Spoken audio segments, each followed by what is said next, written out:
Welcome to MiConvert. In this tutorial, I will show you how to convert MAX files to 3DM format, completely free and online. Open your browser and search for MAX to 3 decimeters MiConvert.com.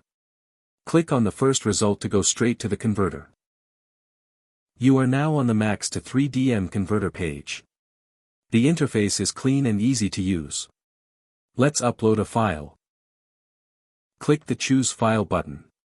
A file picker will open. Select the MAX file you want to convert, then click Open. Your file is loaded and ready. You can see the file name, size, and destination format.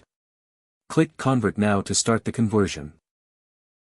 The conversion is in progress. You can see the progress bar moving. This usually takes just a few seconds. Done.